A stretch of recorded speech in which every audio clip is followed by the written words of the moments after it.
In the shadow of the highest peak of the Philippines, Mount Apo, an entire province unfolds.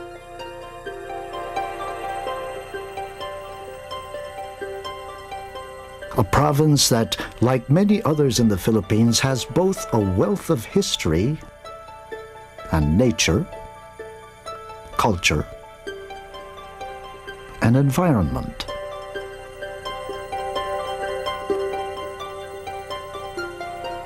This is Davao.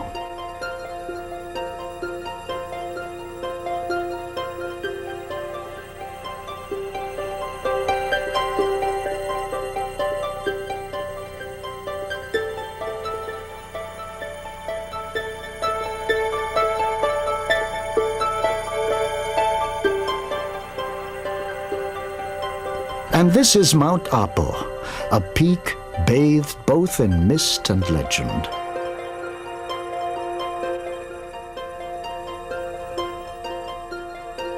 It is a landmark that the Davaoeños have returned to time and again. For in its rolling hills, the earliest Davaoeños, the Bagobo, nurtured a distinct culture.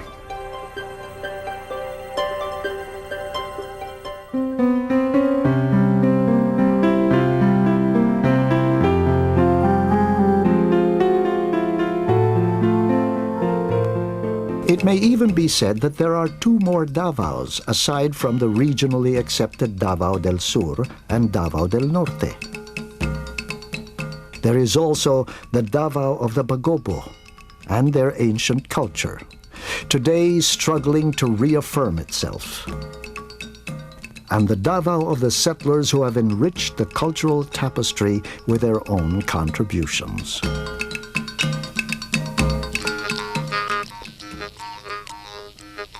Our exploration of Davao begins here, in the traditional home of the Bagobo.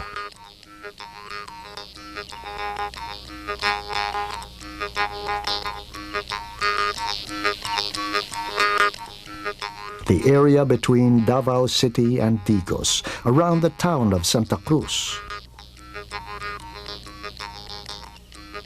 Legend has it that the entire province is named after a set of sacred brass ritual paraphernalia that once belonged to a legendary chieftain, Datu Duli. His sacred insignias were called Daba Daba. However, more recent studies assert that the origin of the word Davao can be traced to the Bagobo subgroups and their word for river, Dabu, Duao, Dabo.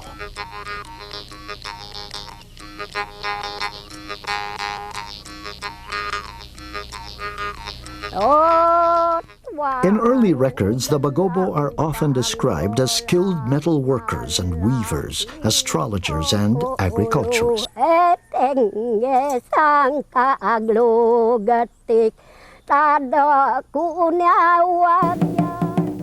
Their culture was characterized by two distinct personalities, both which represented the male and female principles.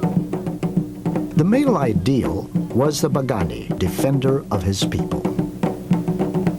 The Mabalyan, on the other hand, celebrated the female principle through the arts of weaving and healing and through their knowledge of the spirit world. Here was a class of accomplished females who knew the technique of creating abaka ikat, as well as the names of the herbs from the jungle that could bring healing.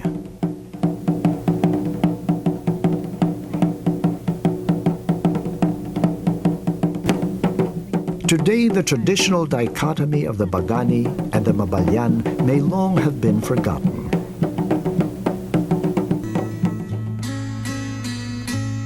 But the art of traditional weaving still lives in the home of one Bagobo woman in Bansalan, Davao del Sur. Salinta Monon is one of the last Bagobo weavers who knows the complete and difficult process of creating abaka ikat.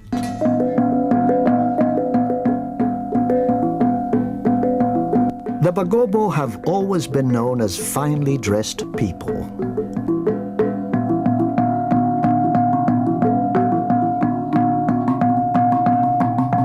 The weavers produced splendid garments from abaca, wrap skirts and blouses for the women.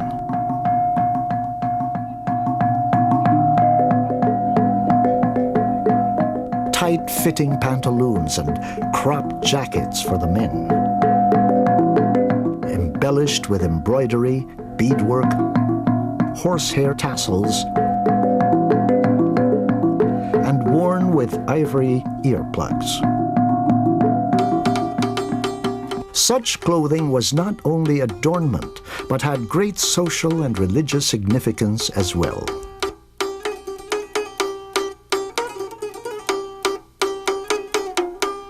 Salinta Monon carries on that tradition by keeping abaca ikat weaving alive.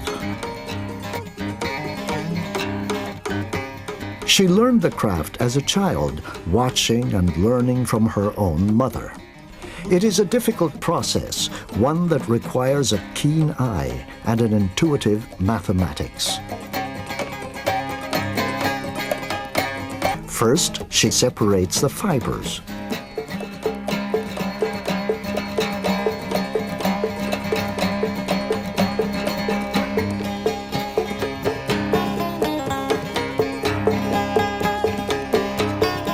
After drying these, she must tie them end to end to create threads suitably long enough. After this, the threads are tied to bamboo frames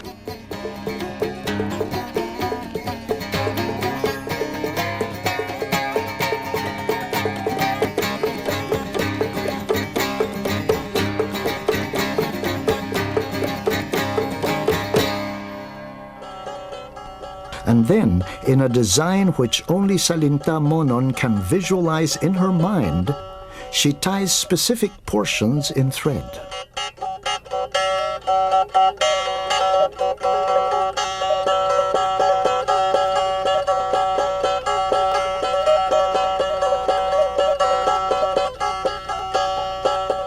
These tied portions will resist the dyes produced from natural herbs that she dips them in.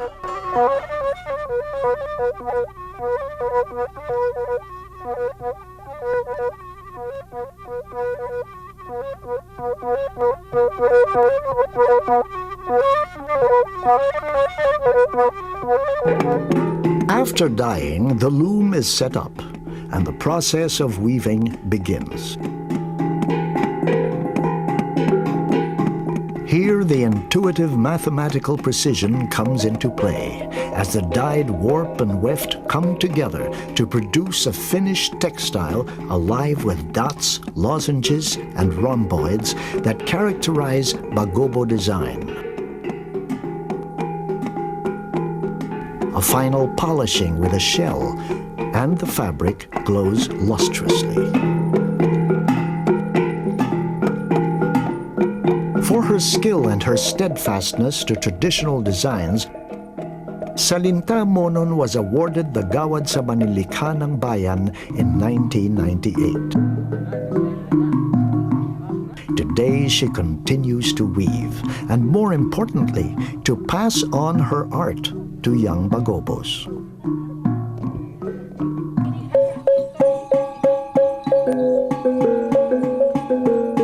Other aspects of Bagobo culture are still very much present even in their changing society.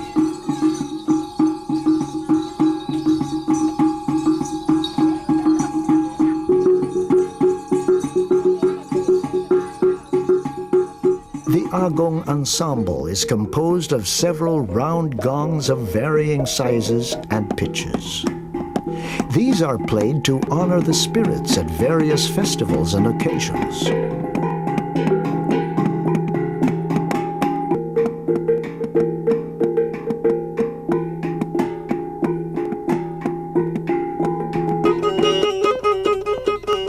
Other musical instruments, such as the kutyapi or zither, The kitra, or native guitars, the sauray, or tube zither, and the kuling, or Jew's harp, complete the Bagobo musical ensemble.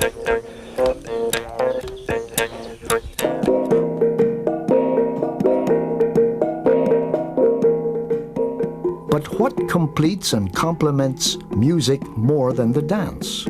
Through their mimetic dances, the Bagobo keep alive their own ties to the natural world. A world of eagles and chicken hawks soaring in the sky. Bamboo trees swaying in the wind. Ritual dances for courtship and marriage, and occasionally war.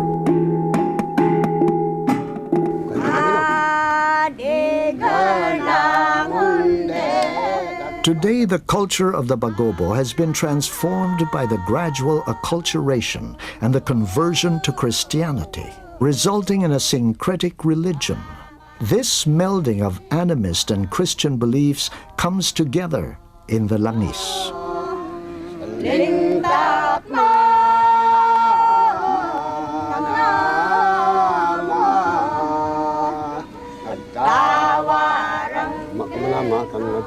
The Langis is a nativist church started in 1935 by one Datu Bitil.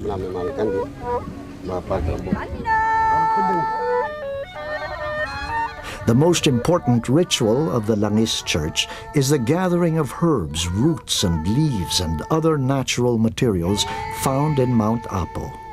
These are gathered in December and are later soaked in wine and coconut oil to produce an oil, langis, which the faithful use to heal. The followers of the Langis Church may have only incorporated Catholic beliefs into their own traditional healing methods, which rely heavily on the use of natural herbs. The Bagobos are not the only indigenous group of Davao. Their neighbors, the Mandaya, also have their own complex weaving traditions, though these days they use commercial cotton threads.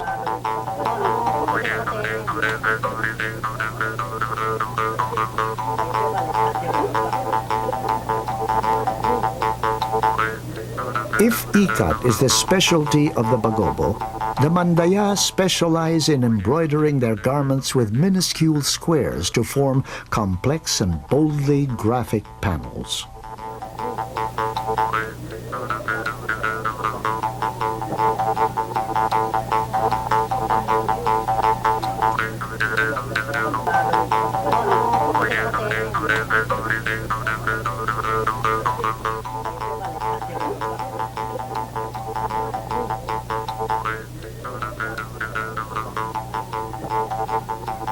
Together with the Manobo and other Bagobo subgroups like the Balaan and the Tagabawa, they make up indigenous Davao, a Davao of tribal tradition and splendor. In the second Davao, the Davao created by generations of settlers, we find another world where art, collecting, and tribal tradition mix to create landmarks in architecture, music, education, and recreation.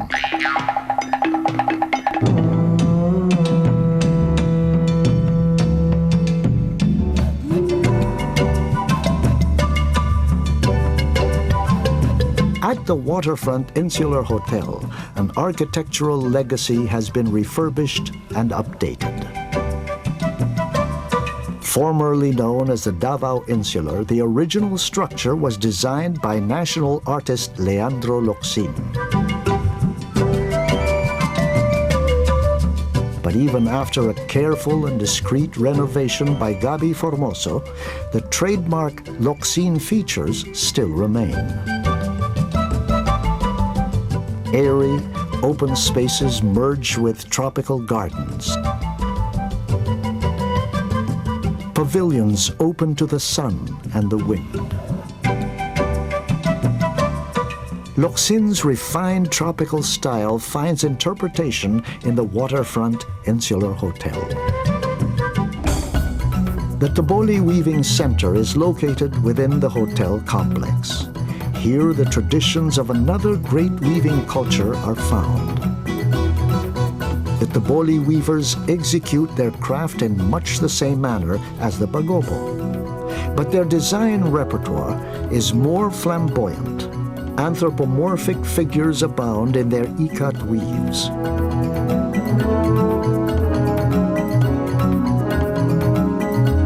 Here, a strong functional bent is revealed aside from the traditional ikat textiles.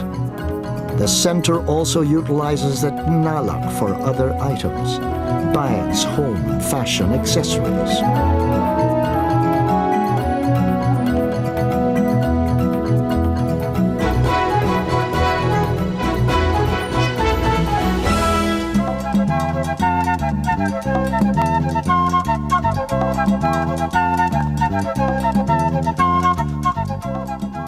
Close by is the Davao Museum, where the visitor can glean the rich indigenous traditions through maps and dioramas.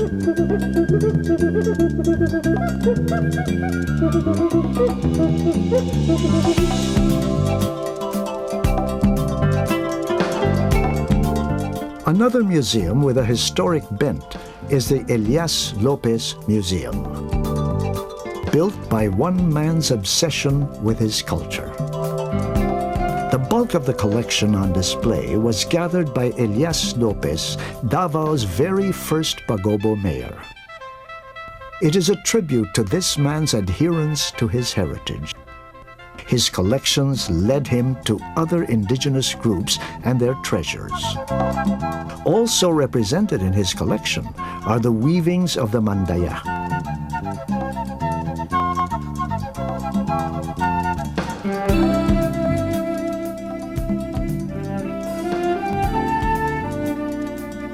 In terms of architecture, Davao City has modern landmarks to be proud of. The San Pedro Cathedral is one of the oldest churches in Mindanao. It was built in 1847 and honors Saint Peter, the patron saint of the city. The original structure is no longer standing, having been replaced by a modern edifice influenced by Art Deco.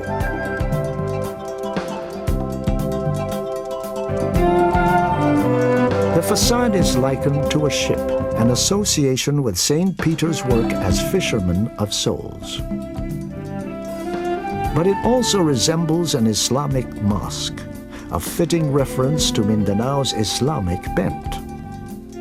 A huge floating dome tops the structure, while arches and stained glass float beneath it.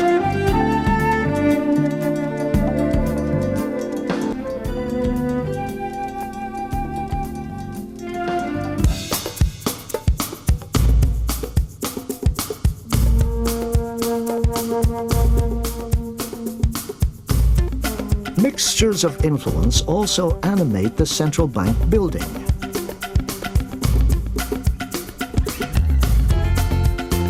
Here, patterns from tribal weaves enliven the facade.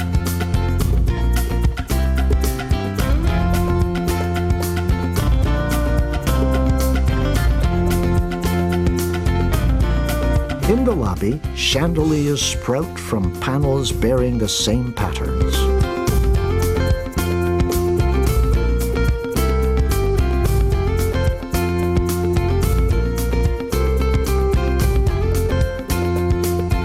But the pièce de résistance of the Central Bank building is a mural by the father of Philippine modernism, Victorio Idades.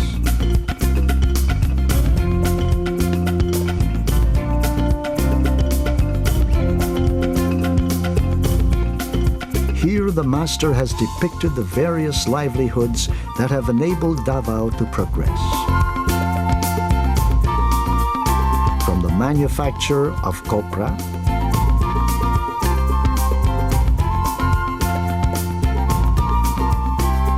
to the harvesting of Davao's exotic fruits.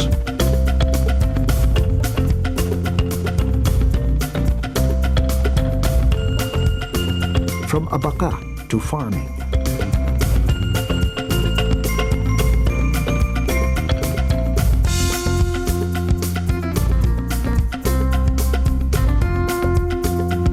From fishing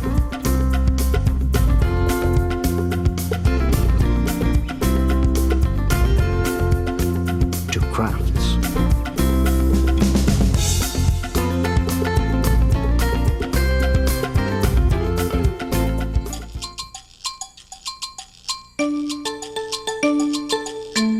At the Pearl Farm, Davao's premier resort, the indigenous architectural styles of Mindanao are reinterpreted for resort living.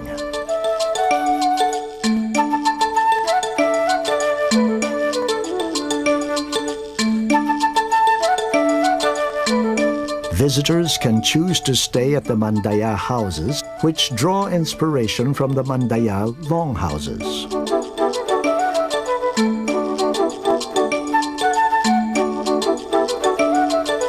The Samal suites are like their authentic counterparts, perched on stilts.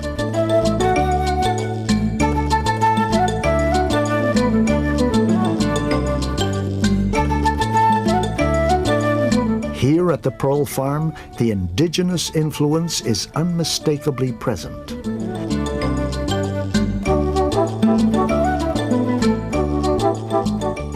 But updated to include Western-style comforts.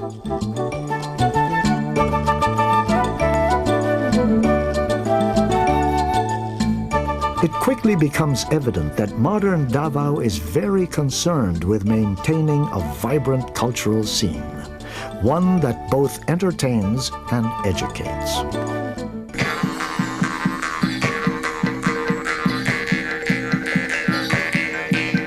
Perhaps one of the most influential of Davao's artists is Joey Ayala, poet and pop musician.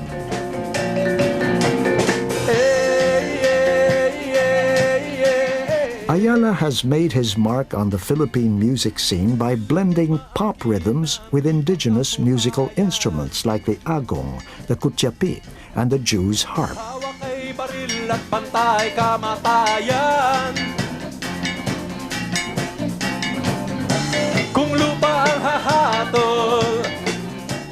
But more than just a clever and infectious mix, it is the powerful statements that Ayala makes for conservation, respect for tradition, and human rights that make his songs so unique in the music scene. Tayo ay kanya, tayo ang lupa, tayo ay kanya, tayo ang lupa. Tayo ay kanya, tayo ang lupa.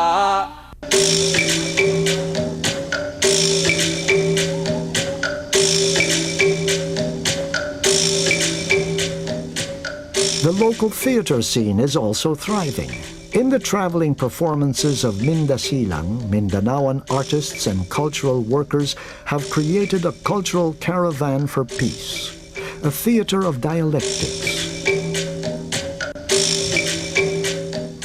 In songs, poetry, music and dance, the collective dreams and aspirations of Mindanao's people are echoed.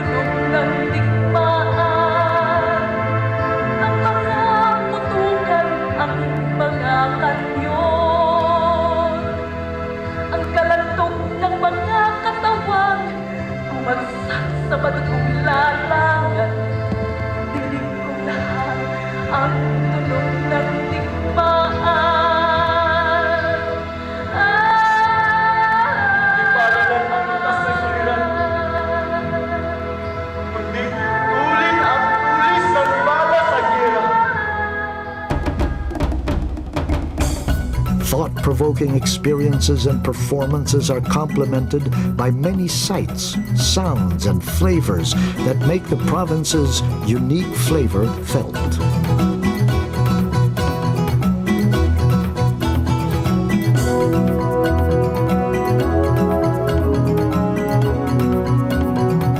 In the fruit market, vendors and buyers haggle over Davao's prized and succulent exotica.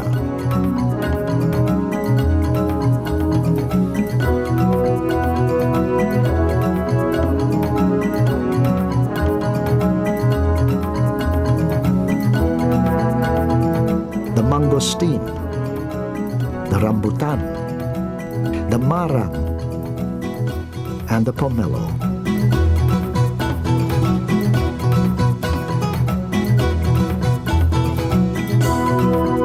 Lording it over this exotic cornucopia is the durian, prickly skinned, rich, pulpy, and heavenly to the taste.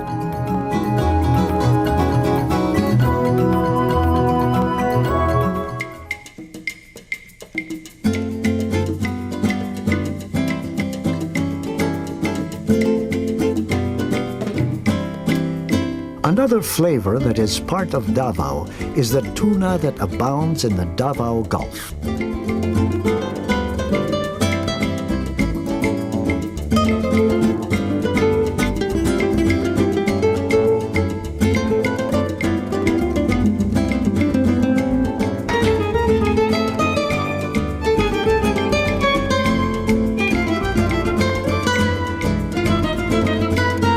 Enjoy their tasty inihaw na panga, inihaw na tiyan ng bariles, inihaw na bihon or grilled tuna roe, inihaw na bagaybay or grilled tuna stomach, dipped in soy sauce, coconut vinegar, and calamansi.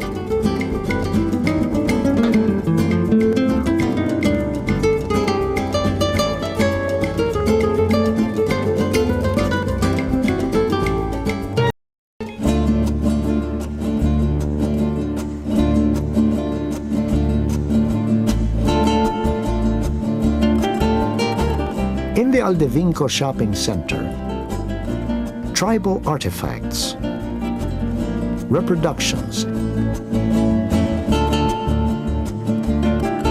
textiles, and the ubiquitous Muslim brassware make up a shopper's paradise.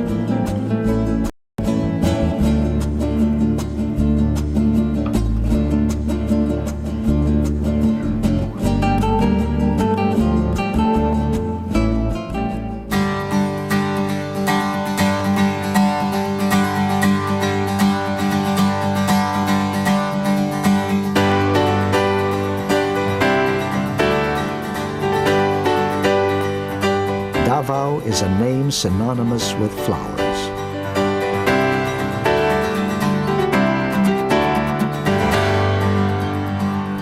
But the Malagos Garden Resort is more than a garden.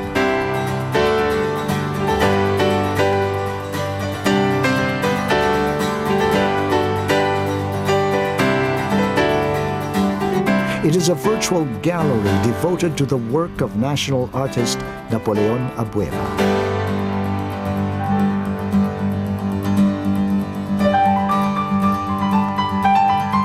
Among the masterpieces in this open-air art gallery are Abueva's Bridge of Love, an archway with a strong erotic and sculptural power.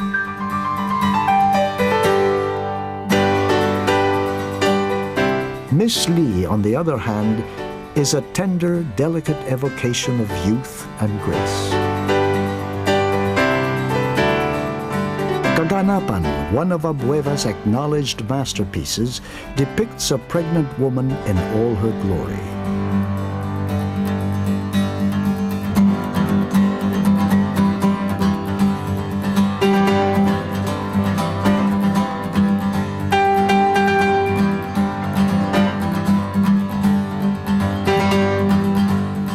And the Ring of the Gods is a stark graphic salute to pure form.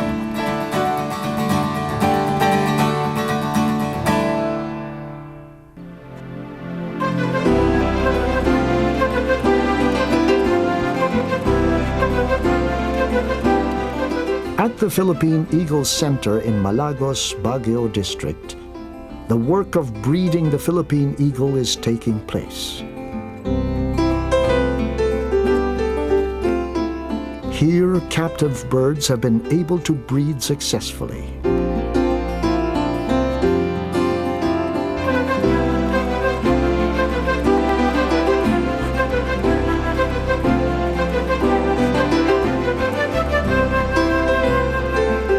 Here, amidst the forest cover and the pens of other rare breeds, the Philippine eagle may yet find the chance to soar into the future once again to populate Mount Apo.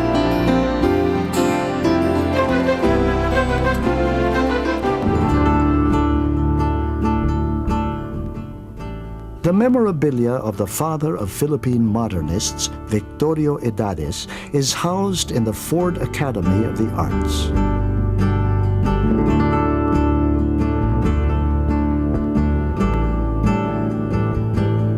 The master was born in Dagupan, Pangasinan in 1895 and studied painting in the University of Washington in Seattle.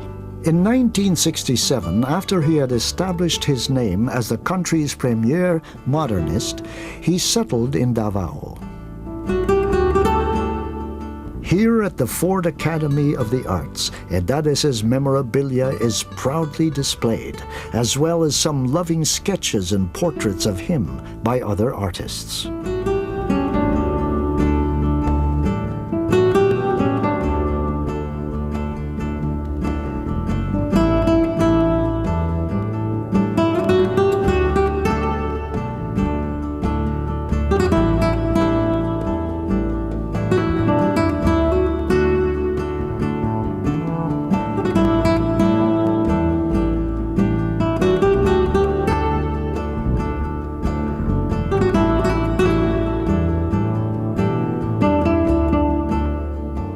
Indeed, his legacy lives on in the work of his daughter, Joan Edades, on view at the General Luna Gallery.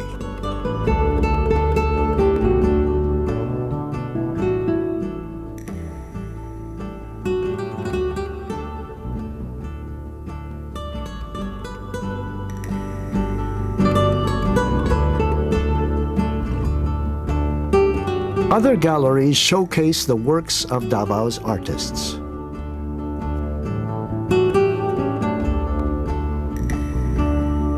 At Gallery 5,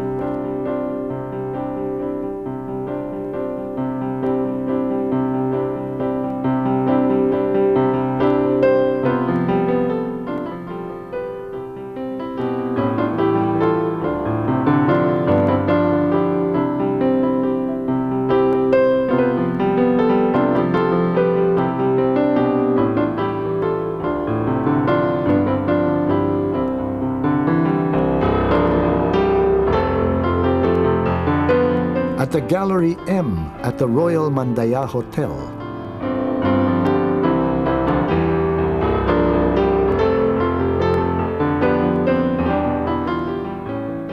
Here we see a burgeoning local art scene where Davao is interpreted through the eyes of its children.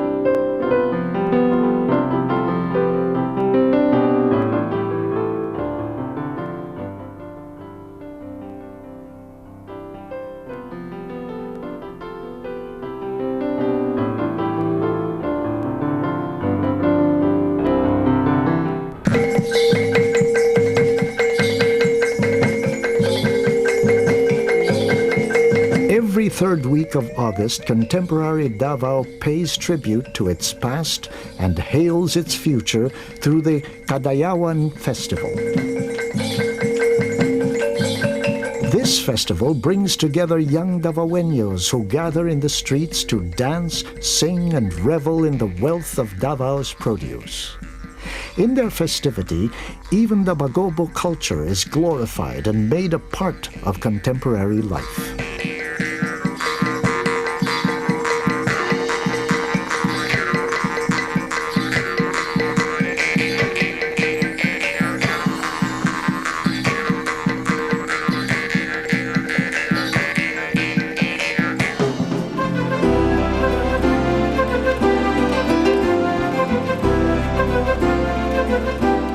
But whether it be the Davao of the indigenous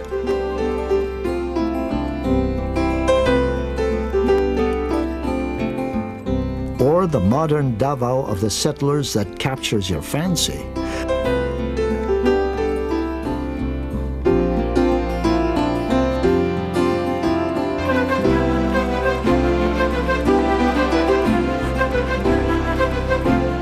one landmark dominates both worlds.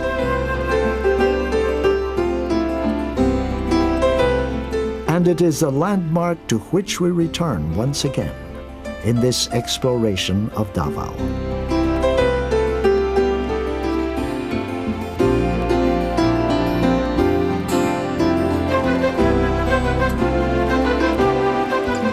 Mount Apo, once known by the Bagobo as Apo Sandawa, the mountain of sulfur. Acknowledged throughout the country as the grandfather of Philippine mountains. The highest peak, a climber's challenge, a home to the spirits. The Mount Apo National Park covers 3,144 meters of rainforest, mineral springs, sulfur vents, and waterfalls. It is also a dormant volcano with its last recorded eruption in 1640. Thus, it is still considered active. Geothermal activity results in occasional tremors and the release of sulfurous gases. At Mount Apo, the most magnificent bird in the Philippines, the Philippine eagle, is still occasionally sighted. But deforestation and the encroachment of man has not been kind to this symbol of Philippine wildlife.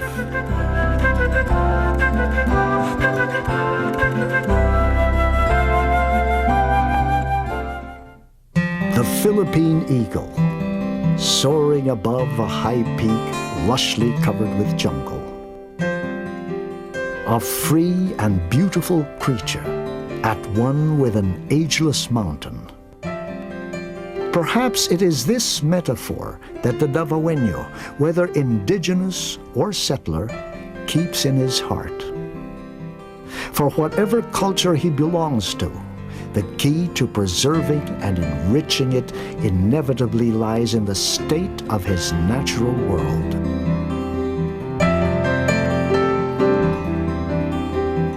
Would that Davao and the Davaoeño soar like the haribon, with the green of Apo Sandawa's garden always glinting in his eye, his soul filled with memory, and his wings at one with the wind.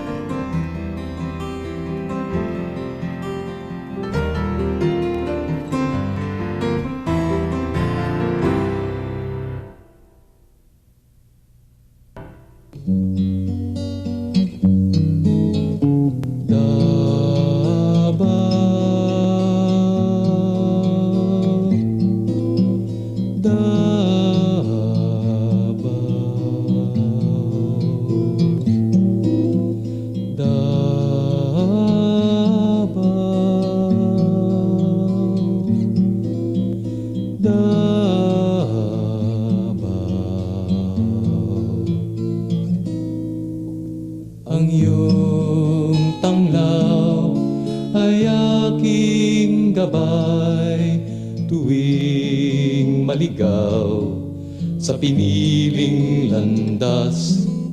Sa himig mo ako'y sumasabay, saksi at kasapi sa iyo.